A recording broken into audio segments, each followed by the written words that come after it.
நாங்கள் கும்பக்கரை வந்தோம். இங்கே பார்த்தா நிறைய மாம்பழம் மாங்காய் இந்த மாதிரிலாம் வந்துட்டு ரோட் சைடில் நிறைய வச்சுருந்தாங்க. பார்க்குறதுக்கு அழகாக இருந்தது. விலை கேட்டுடலாம். அக்கா இது என்ன மாம்பழம்க்கா? செந்தூரம். என்ன ரேட் வருது?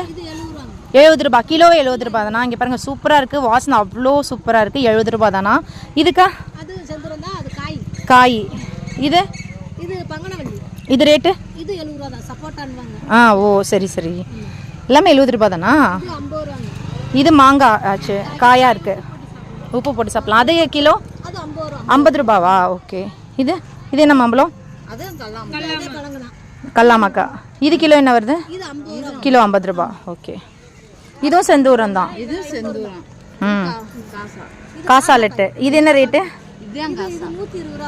120 ரூபா. இது ஏன் அவ்வளோ ரேட்டு? ஓ விளைச்சல் கம்மினால். சரி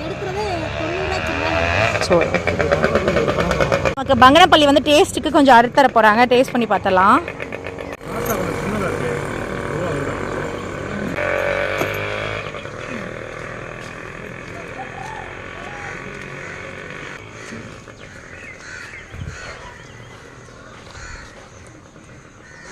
எப்படி இருக்கு? இனிப்பா இருக்கா? அக்கா நமக்கு எல்லாம் கலந்து ஒரு 10 கிலோ போட்டுருங்க. எல்லாம் கலந்து ரேட் கொஞ்சம் கம்மி பண்ணி போடுங்க. ஓகே. இது ஒன்று 900 இருக்கு. நாங்கள் 10 கிலோ வாங்கியிருக்கோம் மிக்ஸ் பண்ணி எல்லாமே. எவ்வளோக்கா வருது ரேட்டு?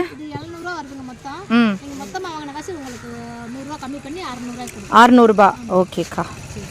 இயற்கையான முறையிலேயே நமக்கு பழுக்க வச்சு கொடுக்குறனால அந்த பழங்களோட டேஸ்ட்டு அவ்வளோ சூப்பராக இருந்தது. அதே மாதிரி ஸ்மெல்லுமே அவ்வளோ நல்லா இருந்துச்சு. கும்பக்கரை வந்தீங்கன்னா மறக்காமல் இவங்க கிட்ட வாங்குங்க. அதே மாதிரி உங்கள் ஊரில் மாம்பழத்தோட ரேட்டு இப்போ எவ்வளோ போயிட்டுருக்கு அப்படின்றதையும் கமெண்ட்டில் சொல்லுங்கள்.